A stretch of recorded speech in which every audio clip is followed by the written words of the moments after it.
नमस्कार, स्वागत है आपका संसद टीवी पर। मैं हूं रामवीर श्रेष्ठ। हम हाजिर हैं संसद के शीतकालीन सत्र के छठे दिन दोनों सदनों में हुए कामकाज का पूरा ब्यौरा लेकर।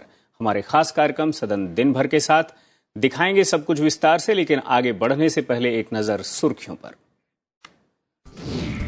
2022-23 की अनुपूरक अनुदान मांगों और 2019-20 की अतिरिक्त अनुदान मांगों और संबंधित विनियोग विधेयकों को लोकसभा की मंजूरी। वित्त मंत्री ने दिया जवाब, कहा राजकोषीय घाटे, महंगाई और भारतीय मुद्रा की स्थिरता को लेकर प्रतिबद्धता से काम कर रही है सरकार। संविधान, अनुसूचित जातियां और अनुसूचित जनजातियां आदेश दूसरा संशोधन विधेयक 2022 राज्यसभा से भी पारित। जनजातीय मामलों के मंत्री अर्जुन मुंडा ने दिया जवाब, कहा जनजातीय समुदाय के विकास के लिए प्रतिबद्ध है सरकार। नई दिल्ली, अंतर्राष्ट्रीय माध्यस्थम केंद्र संशोधन विधेयक 2022 को संसद की मंजूरी। केंद्रीय विधि और न्याय मंत्री किरेन रिजिजू ने दिया चर्चा का जवाब, कहा भारत अंतर्राष्ट्रीय मध्यस्थता केंद्र के अधिकार, स्वतंत्रता और साख से नहीं किया जाएगा समझौता। और सदन दिन भर में सबसे पहले बात लोकसभा की कार्यवाही से जुड़ी खबरों की।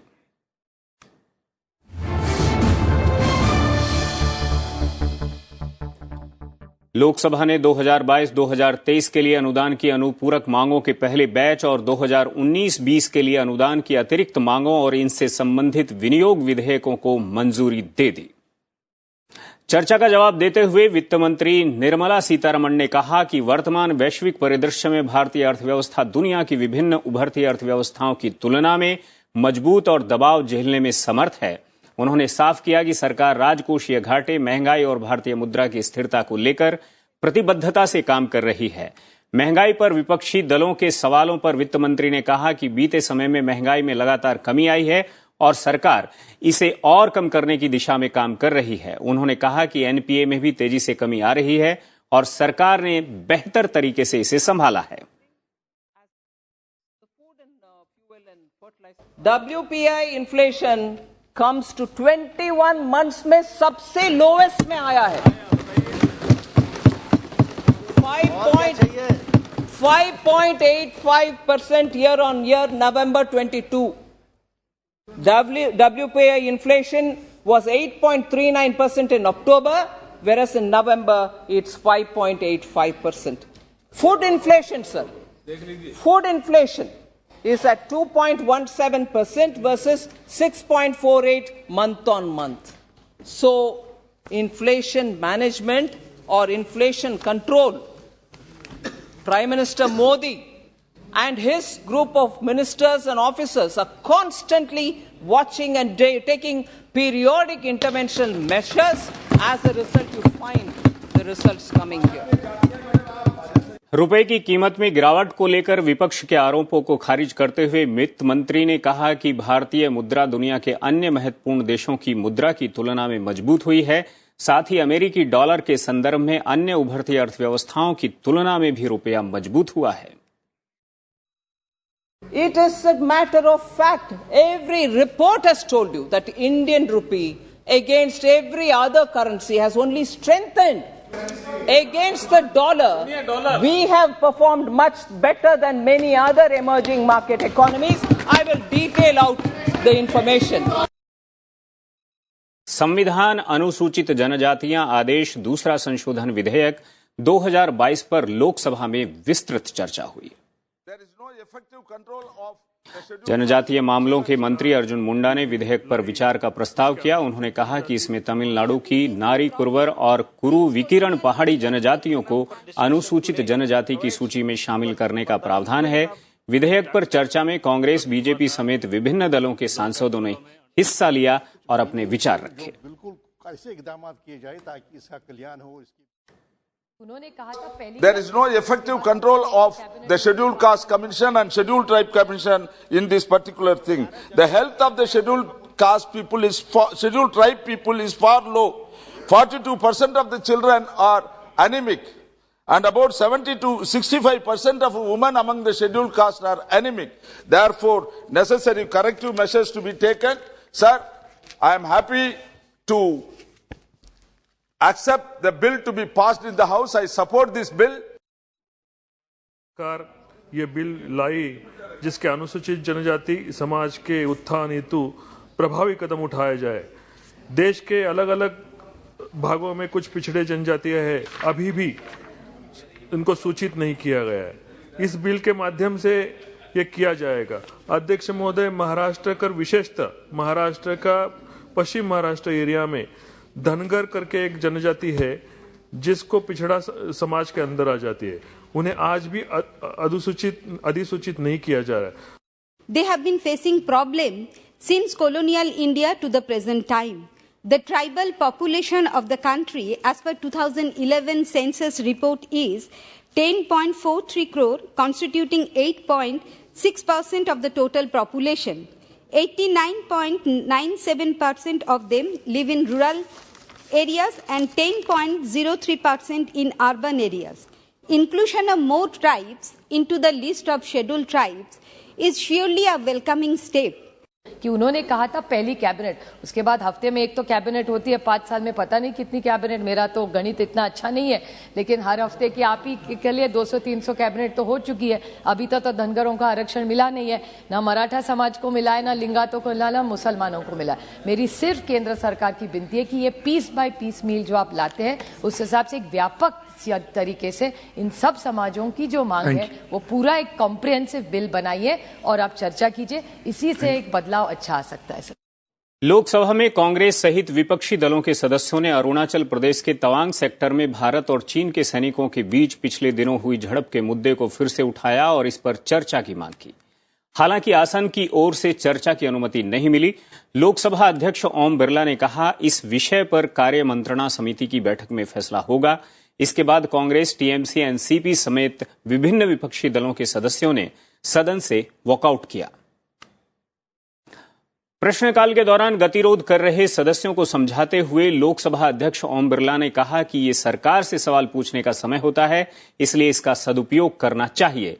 लोकसभा अध्यक्ष ने सदन में तख्तियां लाने पर भी सख्त नाराजगी जताई।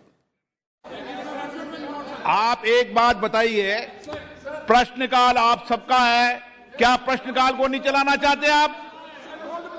प्रश्नकाल जैसे महत्वपूर्ण विषय पर आप रोज हंगामा करते हैं। आप जब प्रश्नकाल के बाद विषय उठाया करें ना, अच्छी परंपरा डालें। मैं आपके लिए कर रहा हूं ये सब कुछ कि प्रश्नकाल आपका समय रहता है, सरकार से पूछने का आपका अधिकार है। आप अधिकारों से खुद वंचित होना चाहते हैं और तख्तियां लाना छोड़ दें। यहां पर पहले भी मैंने कहा था, तख्तियां लाना छोड़ दें प्लीज। प्रश्नकाल के दौरान वाणिज्य एवं उद्योग मंत्री पीयूष गोयल ने बुधवार को कहा कि देश में मान्यता प्राप्त स्टार्टअप की संख्या वर्ष 2016 की 452 से बढ़कर 2022 में 84,012 हो गई है तथा भारतीय स्टार्टअप का भविष्य उज्जवल है। Looking at the failure rate of startups, can we assume that the action that needs to be taken as a part of the incubation process is not really up to the mark? And if so, I would like to know from the Honourable Minister, how is he planning for a better startup incubator collaborative program between public and private entities? As regards the incubation ecosystem, I think we've been quite successful in expanding that ecosystem through the length and breadth of the country. Hundreds of incubators today are maturing. They are providing newer and newer facilities, test beds, equipment, machineries to help our startups experiment. प्रश्नकाल के बाद शून्यकाल शुरू हुआ। लोकसभा में शून्यकाल के दौरान सदस्यों ने जनहित से जुड़े मुद्दे भी उठाए। सराय मोहिद्दी से बिशुनपुर, गौसपुर तिराहा से पट्टी नरेंद्रपुर, गुरैनी से सोगर, यहाँ पर अगर पुल बन जाता है तो जनता की बहुत सहूलियत होगी। माननीय अध्यक्ष महोदय, मैं सदन के माध्यम से सरकार से अनुरोध करता हूं कि देश को एकता और अखंडता को मजबूत करने के लिए देश में समान नागरिक संहिता लागू किया जाएगा। मैं बिहार से हूं सर, और मैं बिहार में छपरा से हूं। बिहार में सर शराबबंदी है, शराबबंदी से हमारे कोई आपत्ति नहीं है, लेकिन शराबबंदी के कारण अगर मौत होती है और अवैध व्यापार होता है तो हमारे लिए चिंता का विषय है। Sir, through you I will request the Honorable Prime Minister to look into the matters and go and deals with the latest written by the Honorable Chief Ministers and release the due funds of 1,968.44 crores immediately. सदन दिन भर में अब बात राज्यसभा की कार्यवाही से जुड़ी खबरों की।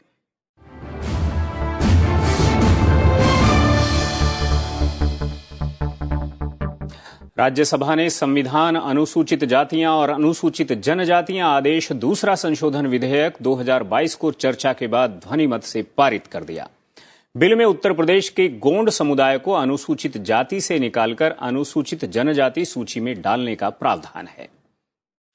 विधेयक पर हुई चर्चा का जवाब देते हुए जनजातीय मामलों के मंत्री अर्जुन मुंडा ने कहा कि प्रधानमंत्री नरेंद्र मोदी की अगुवाई वाली सरकार देश में जनजातीय समुदाय और उनके क्षेत्रों के विकास के लिए प्रतिबद्ध है और ये विधेयक उसी कड़ी में समाधान का रास्ता है। उन्होंने कहा कि जनजातीय कार्यों के लिए बजटीय आवंटन को लेकर विपक्ष के सदस्यों की ओर से उठाए गए प्रश्नों के जवाब में उन्होंने कहा कि 2013-14 में अनुसूचित जनजाति मामलों के लिए कुल बजटीय आवंटन 24,594 करोड़ रुपए था, जो 2021-22 में बढ़कर 85,930 करोड़ रुपए हो गया है। उन्होंने कहा कि इससे सरकार की मंशा का साफ पता चलता है। 14 के पहले के अलॉटमेंट को आप देखिए और 2014 के बाद के अलॉटमेंट को आप देखिए तो आपको सहज अंदाजा लग जाएगा कि सरकार के डेवलपमेंटल अप्रोच क्या है। प्लीज और इसलिए मैं बताना चाहता हूं कि 2013-14 में आप यदि देखें तो जो एसटी कंपोनेंट के लिए जो राशि आवंटित की जाती थी उसका जो कुल प्रावधान था वो 24,594 करोड़ रुपया था। लेकिन अगर आप देखें आज के दिन में 2021-22 में तो वो लगभग 85,930 करोड़ रुपये है। तो आप इसका अंदाजा लगा सकते हैं कि अप्रोच में और डेवलपमेंट के लिए सरकार कितनी प्रतिबद्ध है। और अगर वृद्धि को देखें तो वो 256% से अधिक है। जनजातीय मामलों के मंत्री अर्जुन मुंडा ने इस बात पर खुशी जताई कि इस प्रावधान के माध्यम से उत्तर प्रदेश के 4 जिलों चंदौली, कुशीनगर, संत कबीर नगर और संत रविदास नगर में रहने वाले गोंड समुदाय को न्याय मिलेगा। तो ये मैं निश्चित रूप से कहूंगा कि सदन में ये जो प्रस्ताव आया है उत्तर प्रदेश से संबंधित, ये उत्तर प्रदेश से संबंधित जिसके अंदर 1980 से लोग संघर्ष करते रहे, समस्याओं से उलझते रहे, जिसका समाधान नहीं हुआ। और आज इस बात की खुशी है कि इस प्रोविजन के माध्यम से अब वहाँ के लोगों को न्याय मिलेगा। मोदी जी की कल्पना, माननीय प्रधानमंत्री जी की कल्पना है कि इस देश के समस्त लोगों को न्याय मिलना चाहिए, क्योंकि लोकतांत्रिक मूल्यों के आधार पर देश को हम सब ने आत्मसात किया है। नई दिल्ली अंतर्राष्ट्रीय माध्यस्थतम केंद्र संशोधन विधेयक 2022 राज्यसभा से भी पारित हो गया। इसके साथ ही विधेयक को संसद की मंजूरी मिल गई। लोकसभा इसे पहले ही पारित कर चुकी है। उच्च सदन में विधेयक पर हुई चर्चा का जवाब देते हुए विधि एवं न्याय मंत्री किरेन रिजिजू ने आश्वासन दिया कि भारत अंतर्राष्ट्रीय माध्यस्थता केंद्र के अधिकार, स्वतंत्रता और साख से कोई समझौता नहीं करेगा। विधेयक में माध्यस्थतम केंद्र का नाम नई दिल्ली अंतर्राष्ट्रीय माध्यस्थतम केंद्र से बदलकर भारत अंतर्राष्ट्रीय माध्यस्थतम केंद्र करने का प्रावधान है। उन्होंने कहा कि मध्यस्थता केंद्र का नाम नई दिल्ली होने से दिल्ली में अगर कोई ऐसा अन्य केंद्र है तो नामों में दोहराव हो सकता है, इसलिए सरकार ने नाम में बदलाव का प्रावधान किया है। उन्होंने कहा कि हमारा देश भी मध्यस्थता का संस्थागत केंद्र बनने की ओर बढ़ रहा है। आज तक हमारा देश में आर्बिट्रेशन का काम तो चल रहा है, लेकिन जो मूल कारण है जिसके वजह से हम अट्रैक्ट नहीं कर पाया, हमारा ही देश के बड़े बड़े बिजनेस लोग, हमारे देश के लोग विदेश प्रिफर करते हैं। लोग सिंगापुर जाते हैं, लंदन जाते हैं, हांगकांग जाते हैं, अलग अलग जगह जाते हैं। कई कारण है सर, लेकिन मैं मानता हूं कि इस पहल के बाद हम कई ऐसा चेंजेस आगे देखने वाले हैं जिससे हमारे उभरता हुआ आर्थिक शक्ति के साथ साथ हम एक मैग्नेट की तरह दुनिया का बिजनेस कम्युनिटी को हम इंडिया में अट्रैक्ट कर सकते हैं। संख्या के दृष्टि से आप देखेंगे, दिल्ली इंटरनेशनल आर्बिट्रेशन सेंटर जो दिल्ली हाईकोर्ट के माध्यम से उसका देखरेख होता है, पिछले साल 3,704 केसेस रेफर हुए हैं। लेकिन अब इसको बिजनेस का वॉल्यूम के हिसाब से कम हो सकते हैं, लेकिन हमारा देश ही इतना विशाल है कि हमारा अपने अंदर में अगर विदेश से नहीं भी आए, हम तो इंटरनेशनल बनाना चाहते हैं, अगर हमारे देश के लोग बाहर ना आ जाए, इतना भी अगर हम कर सकते हैं प्राथमिकता देकर के, ये भी हमारे लिए बहुत एक सफलता प्राप्त होगा। इसलिए सर सबसे पहले तो हम हमारा देश से बाहर जाने वालों को हम कॉन्फिडेंस देना चाहते हैं। इससे पहले इस विधेयक पर चर्चा में विभिन्न दलों के सांसदों ने अपने विचार और सुझाव रखे। I have no reason to oppose any of the provisions which have been proposed, and especially the change of name, because an arbitration center for India cannot be just named as New Delhi International Arbitration Center. It has to be India's arbitration center. So this is a welcome change because you'll have to bring more units of this in other cities. So naturally, New Delhi cannot be the only place where you have an arbitration. बड़ी मात्रा में भारत के अंदर विदेशी पूंजी निवेश हो रहा है। बड़ी संख्या में कंपनियां भारत के अंदर पूंजी निवेश कर रही हैं। भारत की कंपनियों के साथ समझौता करके वो पूंजी निवेश करती हैं। तो अगर किसी प्रकार का विवाद हो गया तो सुप्रीम कोर्ट, हाई कोर्ट का इंतजार करने के लिए तैयार नहीं, क्योंकि वर्षों लगेंगे। वो चाहते कोई ऐसी प्रक्रिया हो जिससे कि दो कंपनियों के बीच के अंदर का विवाद, कोई कॉन्ट्रैक्ट है उसका विवाद, और आर्बिट्रेशन के माध्यम से और सुलझा लिया जाए। सिंगापुर के स्टेट का कैरेक्टर हमसे बिल्कुल अलग है, तो हमारी अपनी परिस्थितियों, प्राथमिकताओं, दुविधाओं, विसंगतियों, संश्लिष्टताओं के मध्य में हमारा आर्बिट्रेशन सेंटर बने। अगर हमें इंटरनेशनल सीट बनाना है, जो बाकी हम सारे देशों की बात कर रहे हैं, why is Singapore a success story, why is London a success story, that is because उनके जो इकोसिस्टम उन्होंने बनाया है वो ecosystem matches as to the expectation of the people. So just last 1 minute, उसमें आप ऑनलाइन हियरिंग की प्रावधान करें, आप आर्बिट्रेशन बेंचेस बनाएं, आप स्पेशलिस्ट आर्बिट्रेशन बार बनाएं और अक्रेडिटेशन दें आर्बिट्रेटर्स को। अक्रेडिटेशन मिलेगा, so probably there will be an increase sense of confidence. Sir, I take this opportunity to introspect whether the bill, that original principle act that we have passed, whether it has achieved its objectives. Whether speedy disposal is happening? No. Whether it is cost effective? No. Whether with minimum or no judicial interference? Again, no. Sir, small commercial organizations are suffering. They are not able to come to these arbitration centers because it is extremely expensive.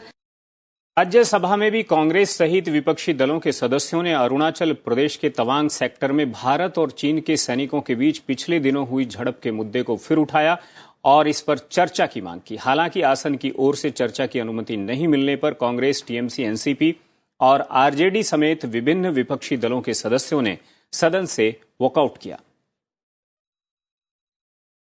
Rajya Sabha में शून्यकाल के दौरान विभिन्न दलों के सांसदों ने जनहित से जुड़े महत्वपूर्ण मुद्दे उठाए। सांसद दर्शना सिंह ने बाजरा के महत्व के बारे में देश के लोगों के बीच जागरूकता पैदा करने की आवश्यकता पर जोर दिया, तो सांसद कविता पाटीदार ने देश में खुले बोरवेल में बच्चों के गिरने पर चिंता जताई। आपके माध्यम से सरकार से यह निवेदन करना चाहती हूं कि खाद्य सुरक्षा तथा पोषण के प्रति मोटे अनाज की उपयोगिता को लेकर सामाजिक जागरूकता बढ़ाने और रचनात्मक जन भागीदारी में वृद्धि की जाए। पूरे देश भर में ट्यूबवेल और बोरवेल में उसके गड्ढों में गिरने के कारण न जाने कितने बच्चों की जिंदगियां समाप्त होती जा रही है। ये हमारे लिए एक गंभीर चिंता का विषय है। मैं आपके माध्यम से इस अति संवेदनशील विषय के लिए सरकार से यह आग्रह करती हूं कि इस प्रकार की घटना को रोकने के लिए कड़े से कड़े कानून का प्रावधान होना चाहिए ताकि ऐसी घटनाओं का दोहराव देश में फिर न हो सके। Promote the cooperative sector. I request the Honorable Minister of Cooperation and Official through this August House, the coordinate with the various ministries and include the special provisions and classes to prioritize the cooperative companies while granting the aid. Jharkhand के गुमला जिले के शहर से 120 kilometre दूर स्थित आनंद धाम को राम भक्त महावीर हनुमान जी की पूजा अर्चना की जाती है। सरकार से मांग करता हूं कि इसे मुक्त करने, वन विभाग से मुक्त करने से वहां भक्तों को वहां सुविधा व्यवस्था बनाई जा सकती है। राज्यसभा में प्रश्नकाल के दौरान पूरक सवाल के जवाब में सड़क परिवहन और राजमार्ग मंत्री नितिन गडकरी ने कहा कि विभिन्न राजमार्गों पर वाहनों की नई गति सीमा के संबंध में जल्द ही फैसला लिया जाएगा। और अभी किसी महामारी में, लड़ाई में, दंगों में जितने लोग नहीं मरते उतने रोड एक्सीडेंट में मरते हैं। और इसके लिए हमने education, automobile engineering, civil engineering में सुधार, ब्लैक स्पॉट का आइडेंटिफिकेशन लगातार कोशिश कर रहे हैं, पब्लिक कैंपेन कर रहे हैं और काफ़ी बड़े सेलिब्रिटीज का भी सहयोग ले रहे हैं। तो ये निश्चित रूप से करेंगे। पर एक तरफ एक बात सच है कि हम नए 27 green express highway axis control बना रहे हैं और स्वाभाविक रूप से अभी दिल्ली टू चंडीगढ़ 2.5 घंटे में होगा, दिल्ली टू देहरादून 2 घंटे में होगा, नया रोड बन रहा है, दिल्ली टू हरिद्वार 2 घंटे में होगा। अब इस सब परिस्थिति में इंटरनेशनल जो नियम बने उसके आधार पर राज्य सरकार को विश्वास में लेकर नई स्पीड लिमिट के बारे में 2 लेन से लेकर 4 lane, pave shoulder, access control express highway, इसकी नई रचना हम करेंगे क्योंकि कुछ लोगों को फाइन भरने पड़ रहा है और जल्दी इसका निर्णय करेंगे। प्रश्नकाल के दौरान महिला और बाल विकास मंत्री स्मृति जुबिन ईरानी ने राज्यसभा को बताया कि पिछले कुछ वर्षों के आंकड़े स्पष्ट करते हैं कि भारत में गोद लिए जाने वाले लड़कों की अपेक्षा लड़कियों की संख्या ज्यादा है। अगर आप आंकड़े देखें तो हमारे देश में साल 2019-20 में एक तरफ 1400 लड़कों का अडॉप्शन हुआ, दूसरी तरफ 1938 लड़कियों का अडॉप्शन हुआ। हमारे देश में साल 2020-21 में 1200 लड़कों का अडॉप्शन हुआ और 1856 लड़कियों का अडॉप्शन हुआ। और महोदय 21-22 में 1293 लड़कों का अडॉप्शन हुआ और 1690 से ज्यादा बेटियों का अडॉप्शन हुआ। तो वाकई में अडॉप्टिव पेरेंट्स ने बेटी को लक्ष्मी स्वरूपा मान के ही अडॉप्ट किया है। उच्च सदन में विशेष उल्लेख के दौरान भी सांसदों ने जनहित से जुड़े महत्वपूर्ण मुद्दे उठाए। Sir, a balance of rupees 10,879 crores is still pending by way of GST compensation for the year from 2020 to 2022 to 2023. This is up till April to June 2022, payable by the Finance Ministry. Sir, these numbers are shocking and are impeding the growth and development of Tamil Nadu. Sir, I therefore request the Union Government to forthwith release the funds, otherwise it will cripple the state. Considering the huge drop in daily number of COVID-19 cases, the worst might seem to be over. However, there appears ample evidence of a variety of side effects that are emerging amongst the infected population. More studies must be conducted to understand the long-term impacts of the COVID-19 virus on the human body. Otherwise, this might end up becoming a parallel pandemic itself. So I request the government to look into this matter at the earliest. Rajya Sabha ने उच्च सदन के पूर्व सदस्य योगेंद्र के अलग और RC Singh के निधन पर शोक व्यक्त किया और उन्हें श्रद्धांजलि दी। सदस्यों ने उनके सम्मान में कुछ पल का मौन भी रखा। Honorable members, I refer with profound sorrow to the passing away of Sri Yogendra K. Alga and Sri R.C. Singh, former members of this House. Sri Alag served as a member of this House, representing the state of Gujarat from November 1996 to April 2000. In the passing away of Sri Yogendra K. Alag, the country has lost a noted economist, an eminent economist, and an able parliamentarian. Sri R.C. Singh passed away on the 10th December 2022 at the age of 78 years. He served as a member of this House representing the state of West Bengal from June 2008 to April 2012. In the passing of Sri R.C. Singh, the country has lost a veteran trade unionist and able parliamentarian. We deeply mourn the passing away of Sri Yogendra K. Alag and Sri R.C. Singh. I request members to rise in their places and observe silence as a mark of respect to the memory of the departed.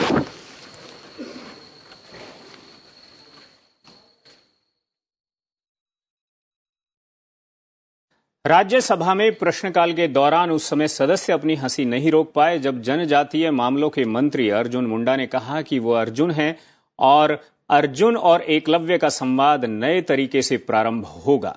वो एकलव्य आदर्श आवासीय विद्यालय के संबंध में पूछे गए सवाल का जवाब दे रहे थे।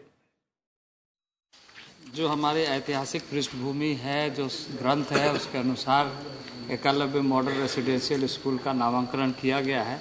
वैसे मैं अर्जुन हूँ और इस नाते मैं कह सकता हूँ कि अर्जुन और एकलव्य का संवाद अब नए तरीके से प्रारंभ हो रहा है। सदन दिन भर में आज के लिए बस इतना ही। मुझे इजाजत दीजिए और आप देखते रहिए संसद टीवी। नमस्कार।